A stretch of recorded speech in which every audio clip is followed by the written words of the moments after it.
자, 그러면 이제 시작하도록 하겠습니다. 오늘 시간은 제목이 민족해방운동의 분화와 일제의 파쇼 통치의 실시라는 제목으로 살펴보려고 합니다. 주 내용은 1919년서부터 31년 시기까지의 조선인들의 민족해방운동에 대해서 살펴보고요. 그것을 국내 운동에서는 이제 민족해방운동의 분화라는 주제로 살펴보고, 국외 운동에서는 주로 지금의 만주, 중국을 중심으로 해서 해외에서 어떻게 조선인들이 독립운동을 추구해 갔는가 하는 것을 살펴보도록 하겠습니다. 그렇게 하고 3장에서는 1931년서부터 45년까지 일제의 식민 통치 방식에 대해서 살펴보도록 하겠습니다. 그것은 일본 제국주의의 식민 지배에 대해서 전체적으로 이제 개관을 할 때 한번 말씀드린 적이 있습니다만은 1929년 무렵에 세계적인 대공황이 와서 일본 제국주의도 큰 타격을 받게 되고, 그렇게 해서 일본 제국주의는 본국에서 이제 군부와 독점 재벌이 연합을 해가지고 쿠데타를 일으킵니다. 그래서 자유주의적 정치인을 몰아내고 일본은 이제 군부 세력과 독점 재벌이 연합을 해서 통치를 하는 그런 파쇼 통치 체제가 실시가 되는데요. 그것이 조선에도 직접적인 영향을 미쳐서 일본 자본주의 체제의 어떤 모순과 굉장히 큰 이제 혼란을 겪게 되는데, 그 모순을 해결하는 방식으로 1931년 이후부터 일본은 식민지 지배를 위한 대외 팽창 정책을 실시합니다. 그래서 31년에 만주로 침공해 들어가기 시작하고, 37년에는 중국 본토로 침략을 해 들어가고, 40년 단계 와서는 이제 동남아시아, 41년에는 심지어 하와이까지 이제 침공하면서 일본 역사에서는 31년서부터 45년 시기까지를 15년 전쟁기라고 합니다. 그것이 조선 사회에도 큰 영향을 미치게 된다. 그래서 이제 통치 방식이 어떻게 바뀌었는가 하는 부분에 대해서 오늘 살펴보도록 하겠습니다. 그래서 이제 다시 조선인들의 일본 제국주의의 식민 지배에 대해서 조선인들은 어떻게 저항을 해갔는가 하는 부분을 살펴보도록 하겠습니다. 그래서 첫 번째는 국내에서의 민족해방운동의 분화라고 하는 주제로 한번 살펴보도록 하겠습니다. 우리 전번주에 1919년에 조선에서는 3.1운동이 일어났다. 그래서 3월 1일 만세시를 기점으로 해서 그것이 5월 말까지 약 한 3개월간에 걸쳐서 진행이 됩니다. 진행이 되는데, 그것은 단순히 일본의 식민 통치에 대해서 반대한다 라는 의미를 넘어서서 조선인들의 그 저항의 어떤 주체들도 이제 변화하게 되었고, 조선인들의 의식도 크게 이제 변화시키는 그런 계기가 되었습니다. 예를 들면 한국의 근대 변혁운동의 역사에서 우리 첫 시간부터 쭉 이제 살펴봤습니다만은 1876년, 즉 19세기 중엽서부터 76년에 조선은 문호를 개방해서 처음으로 이제 일본이라든지 서양과 이제 교류를 하기 시작했다. 즉 문호를 개방함으로써 조선이 세계 자본주의 체제에 편입되게 되었고, 그런 과정 속에서 조선은 나름대로 이제 근대화를 이제 이루어갔다라는 얘기를 했는데, 전체적인 흐름으로 보면은 1876년서부터 이 시기까지 한국의 근대 변혁 운동의 흐름은 그 당시에 다양한 주체들이 어떻게 대응을 해갔는가라는 것을 이제 설명을 했습니다. 그래서 지배층에서는 뭐 정권을 집권한 세력, 또 일부 이제 동도 서기적인 지식을 가졌던 지식인들, 그다음에 개화적인 입장을 가졌던 지식인들, 또 전통적 유학을 계속 고수를 하고 있었던 그 당시 유학자층들이 어떻게 당시의 조선 사회를 근대화시키려고 했었는가, 또 다른 한편은 피지배층인 민들이 어떻게 나름대로 자신이 처해 있었던 사회 경제적 입장, 즉 계급적인 처지에서 근대적인 사회를 만들려고 노력했었는가 라고 하는 과정을 살펴봤습니다. 그런데 1876년서부터 1919년까지의 시기를 통틀어서 얘기를 한다면은 기본적으로 그 시기의 근대 변혁 운동은 주로 자산과 지식을 가지고 있었던 그런 근대적인 지식인들, 소위 부르주아지라고 하는 그런 근대 계몽적 지식인들이 그 근대 변혁 운동의 흐름을 주도해 왔다라고 얘기를 할 수 있습니다. 그 주도한 운동의 흐름이 3.1운동을 계기로 해서 하나의 어떤 모든 운동의 흐름들이 하나의 흐름으로 귀결이 되게 되었고, 그러니까 3.1운동은 모든 운동의 흐름을 귀결시키는 큰 호수의 역할을 하게 되었고, 그 3.1운동을 계기로 해서 이제 조선은 새로운 차원의 민족해방운동으로 이렇게 발전해가는 그런 양상을 띠게 되는 운동사적인 의미를 지니게 되었습니다. 이제 그런 측면에서 3.1운동이 근대 변혁운동에서 갖고 있던 중요한 역사적 의의가 있다라고 얘기를 할 수 있습니다.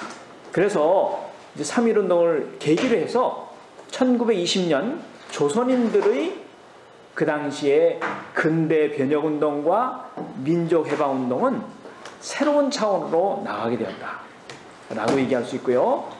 또 그 당시에 조선인들의 의식도 이제 크게 변화하게 되어서 1919년 이전 시기까지는 그 당시에 조선인들이 근대 시민으로서의 어떤 의식을 갖고 있지 못했었는데 1919년 3.1운동을 계기로 해서 이제 조선인들은, 즉 노동자, 농민 등의 민중들이 근대적인 시민의식을 갖게 되면서 이제 일본 제국주의로부터 독립한 이후의 사회는 국민이 주인이 되는, 즉 민주공화국이다 라고 하는 인식을 그 당시에 모든 사회 세력들이 그런 인식을 공유하게 되었다 라고 얘기를 할 수 있습니다.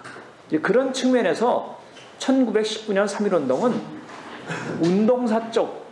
운동사적으로나 혹은 당시에 조선인의 어떤 의식에 있어서도 큰 변화가 왔다라고 얘기를 할 수 있습니다. 그래서 1920년 이후에 조선인들의 일본 제국주의에 대한 저항의 형태는 3.1운동을 분기점으로 해서 조선의 민족해방운동, 즉 근대 변혁운동과 민족해방운동의 양상이 새로운 차원으로 발전해 가게 되었다라고 얘기할 수 있습니다. 즉 3월 1일 날 만세 시위를 일으키는 데에는 당시에 민족대표 33인이라고 하는, 즉 자산도 있고 또 나름대로 지식도 있는 그런 계층이 그 당시에 3월 1일 날 오후 2시에 종로 이가의 탑골공원이라는 데서 독립선언을 읽음으로써 3.1 만세 시위가 촉발이 되었습니다. 그래서 3월 1일부터 3월 상순까지의 그 3.1 만세 시위가 일어나는 데는 민족 부르주아지가 큰 역할을 한 것은 사실입니다. 그러나 그들은 3월 중순 이후에는 큰 영향을 미치지 못하게 되었다.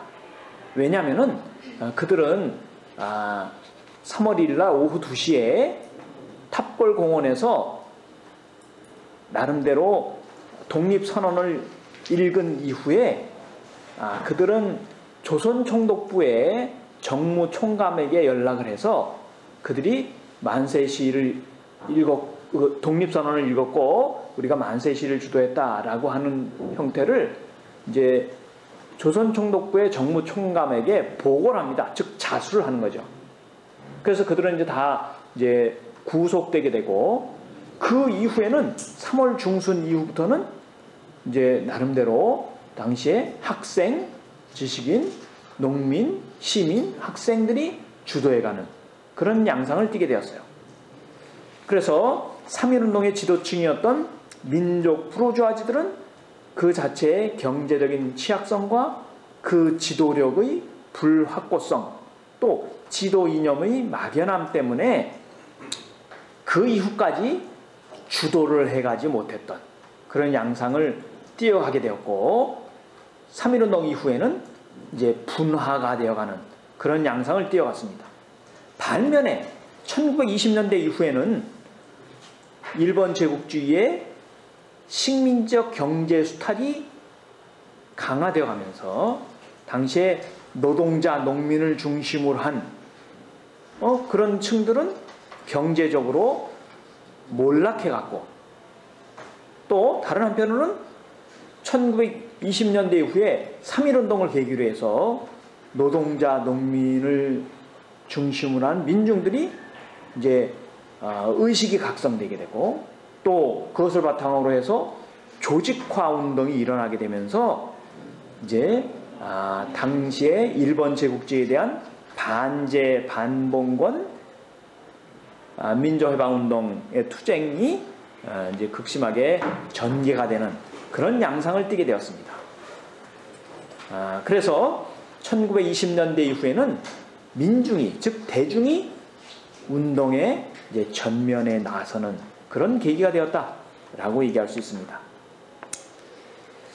일단 자산과 지식을 갖고 있었던 그런 당시에 근데 지식인 계층 즉 부르주아지들은 3.1운동 이후에 그들은 분화가 되어 갔습니다. 즉 국내에서 민족해방운동의 그 이념은 점차 민족주의와 사회주의로 분화해 갔고 즉 1917년 10월의 러시아 혁명의 성공 이후에 그 사회주의 사상 러시아로부터 이제 사회주의 사상이 지식인들에게 전래되면서 사회주의 사상을 수용했던 지식인들이 급속하게 퍼져나가게 되었습니다. 그래서 1920년대 중반 이후에는 다시 또 민족주의 내부에서 민족주의 좌파와 우파로 이제 분열되어 갔다라고 얘기를 할 수 있습니다. 이념적인 측면뿐만 아니라 또 그런 세력의 어떤 운동의 노선도 이제 나눠져 갔습니다. 사회주의 세력들은 이제 사회주의 사상을 바탕으로 해서 사회주의 운동을 펴갔지만은 민족주의자들은 분화가 되면서 선실력 양성 먼저 우리가 실력을 먼저 키우고 즉 경제적 실력 혹은 민중들의 어떤 의식의 각성을 키우는 일을 먼저 하고 그 다음에 실력이 갖춘 이후에 우리가 독립을 쟁취하자 일본 일제에 대한 정치적인 투쟁을 벌여서 독립을 취하자 라고 주장했던 민족주의 우파들이 나타나게 되고, 반면에 민족주의 세력 중에서는 그것은 일본 제국주의의 식민 통치의 그 상황에서는 굉장히 이룩하기 어려운 일이다. 그러니까 선독립, 선정치투쟁 혹은 절대 독립을 지향으로 하면서 우리가 운동을 펼쳐야 된다 라고 주장했던, 그래서 이제 주로 대중적인 반일 정치투쟁을 주장하면서 등장했던 민족주의 좌파들이 나타나게 되었습니다. 그래서 민족주의자들은 민족주의 우파와 민족주의 좌파로 분화가 되어왔고, 또 한 부류의 지식인들은 러시아로부터 사회주의 사상이 이제 밀려 들어오면서 사회주의 사상을 수용하면서 당시에 반제 반봉건 투쟁을 통한 민족해방운동을 주장하는 사회주의 운동이 이제 확산되게 되었습니다. 이렇게 지식인 계열은, 즉 부르주아지 지식인 계열은 크게 민족주의 운동과 사회주의 운동으로 분화되어 왔고, 다시 민족주의자들은 민족주의 우파와 민족주의 좌파로 분화되어 갔다라고 얘기할 수 있습니다. 민족주의 우파에 대한 얘기를 먼저 잠깐 하도록 하겠습니다. 3월 1일 날 일어났던 만세 시위는 5월 말에 일본 제국주의의 강력한 탄압에 의해서 만세 시위는 이제 잦아들고, 혹은 그들의 뜻을 펼치지 못하게 되었습니다. 그렇게 되자 일부의 국내 민족주의자들 사이에서는 한국이 식민지화가 된 원인을 일본 제국주의의 침략보다는 결국 조선의 실력이 미흡했기 때문에, 혹은 조선의 민족성이 낙후했기 때문에 우리가 일본 제국주의로부터 식민지가 되었다 라는 인식을 갖게 되었습니다. 그래서 그들은, 일부의 민족주의자는 적극적인 반일 투쟁을 전개하는 대신에 소위 실력 양성 운동에 치중하게 된다 라고 얘기할 수 있습니다. 그렇게 했던 대표적인 지식인이 바로 그 당시에 천재적인 지식인 혹은 문학가라고 일컬었던 이광수였습니다. 이광수는 1919년 이전까지는 상해에 와서 이제 독립운동을 이렇게 펼치고 이렇게 했던 적이 있습니다. 그러다가 3.1운동이 실패로 돌아가게 되자 국내에 들어와서 그는 소위 실력 양성 운동을 주창하게 된다. 그래서 동아일보에 1922년에 민족 개조론을 주창하게 되고, 24년에는 민족적 경륜이라는 글을 써서 조선의 우리 민족성이 낙후되어 있기 때문에 우리가 일본 제국주의로부터 침략을 받았고, 그래서 식민지가 됐고, 그래서 우리가 근대화되고 혹은 독립할 수 있는 그 길은 우리 민족성을 전면적으로 개조하는 길이다 라고 주장을 하게 됩니다. 그런 운동을, 그런 이제 생각을 했던 지식인들이 이광수뿐만 아니라 당시의 일부 지식인들 사이에서 큰 이제 반향, 공감대를 형성하게 된다.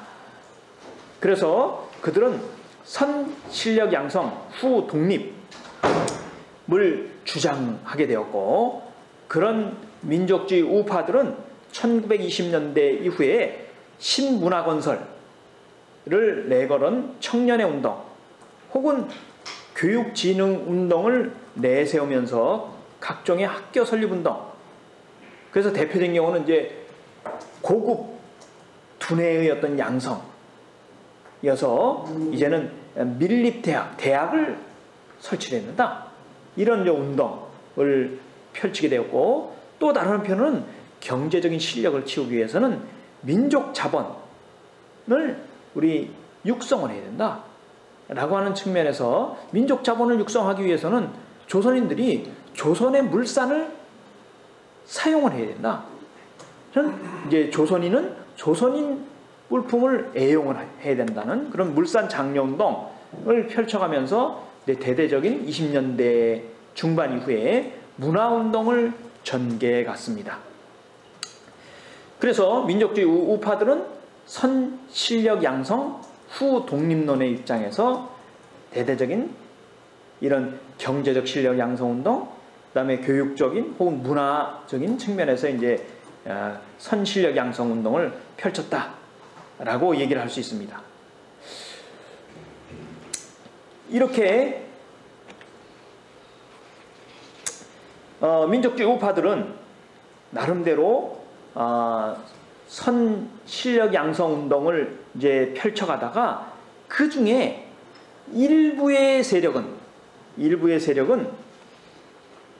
이런 선 실력 양성 후 독립운동에서 우리가 지금 단계는 일본 제국주의가 너무 수준이 높고 또 고도였던 통치 방식을 수행하면서 문화정치의 방식을 사용하고 있고, 이렇게 되니까 지금 단계에서 가장 적절한 운동의 형태는 일본 제국주의의 식민 통치 정책에 일정하게 협조를 하면서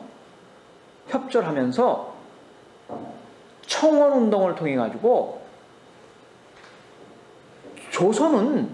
조선인이 스스로 다스리게끔 하는 그런 방식을 일본 제국주의에 청원을 해서 우리가 얻어내자 라고 하는 자치운동을 표방하게 된다 라고 얘기할 수 있습니다.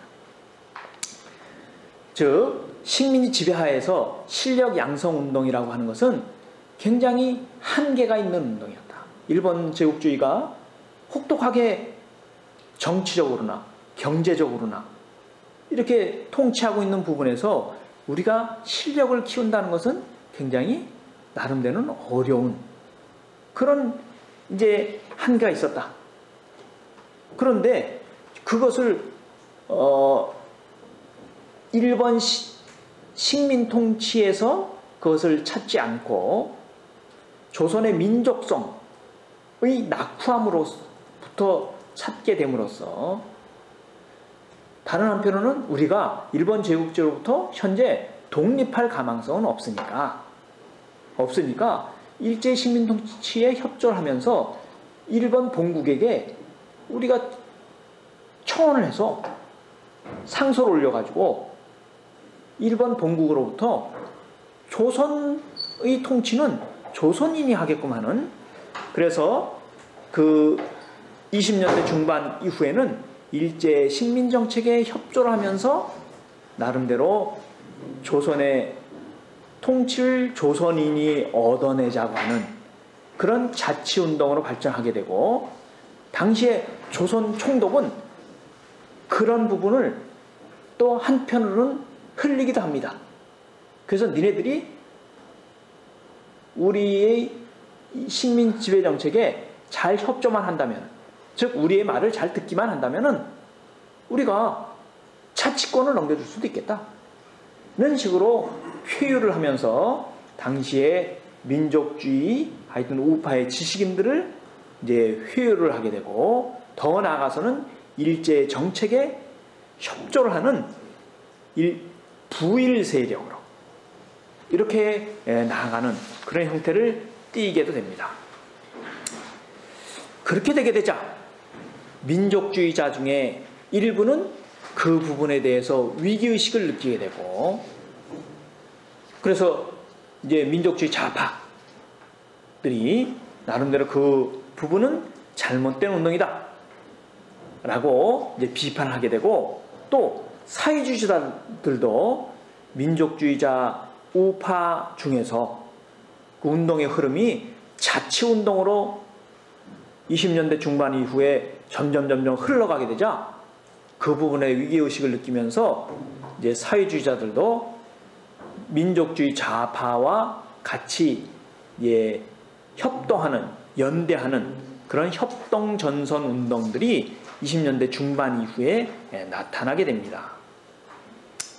그래서 이제 두 번째는 민족주의자 중에서 민족주의 좌파의 운동의 어떤 흐름들은 어떤 운동의 형태를 띠었는가 하는 것을 잠깐 살펴보도록 하겠습니다. 민족주의 좌파들은 대표적인 인물이 신서구, 안재홍 등의 주로 조선일보, 그 당시 조선일보가 민족주의 중에서 조금 개혁적인 인물들이 포진하고 있었어요.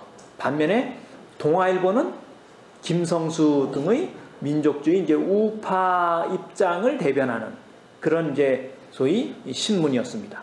그러니까 조선일보하고 동아일보 계열들이 주로 민족주의 좌파의 입장을 취하게 되었고, 이들은 나중에 해방 이후에는 신민족주의를 주창하게 됩니다. 그래서 민족주의를 바탕으로 해서 사회주의 경제 체제를 수용하는 혹은 그것을 주창하는 그런 세력이기도 합니다. 그래서 신서구, 안재홍 등의 민족주의 좌파가 있었고, 또 천도교 계통 중에서는 천도교 신파는 민족주의 우파였는데 천도교 계통 중에서 당시 민족 종교로서 천도교가 큰 세력을 형성하고 있었는데 천도교 중에서는 구파들이, 대표적인 인물은 권동진입니다만은 구파 등이 주로 민족주의 좌파들이었습니다. 그들은 민족의식의 고취를 주장하면서 민족주의 우파의 개량주의적 실력 양성론과 더 나아가서는 민족주의 우파 중에서 일부의 사회 세력들이 타협적 자치운동론을 펼쳐가니까 그거에 대해서는 맹렬하게 비판하면서 25, 6년 이후에 사회주의자들과 연합전선을 결성하면서 일본 제국주의에 대해서 반일 정치 투쟁을 전개할 것을 주창을 합니다. 그래서 민족주의 우파들이 주장했던 선실력 양성 후독립론 하는 것은 우리가 언제 일본 제국주의 하에서 언제 실력을 키워서 독립을 쟁취하냐. 기본적으로는 먼저 정치투쟁, 즉 먼저 독립운동을 행하는 것이 당시의 정부에서는 가장 현실적인 운동의 방법이다 라고 주장하는 세력이었죠. 그래서 그들은 비록 나름대로 구체적인 실천운동을 제시하지 못했다는 측면에서는 좀 관념적이다, 이런 비판을 듣기도 하지만은 나름대로 당시의 입장에서는 사회주의자들과 연대를 해서 일본 제국주의로부터 먼저 독립을 취하는, 선독립, 절대 독립을 추구하는 그런 입장을 취하게 되었다. 그래서 그런 운동은 결국 일정한 결실을 맺게 되는데, 그것이 1927년에 사회주의자들과 연대해서 민족연합전선체를 구성하게 되었고, 그것이 바로 유명한 신간회입니다. 1920년대 중반에는 국내뿐만 아니라 국외에서도 민족주의자와 사회주의자가 연합을 해가지고 민족해방운동의 어떤 전선연합체를 구성하는 그런 운동의 흐름이 큰 하나의 운동의 그 줄기로 형성되어 있었다라고 얘기를 할 수 있습니다. 이 사람이 이제 안재홍이고, 1945년 해방 이후에는 그런 민족주의 입장에서 사회주의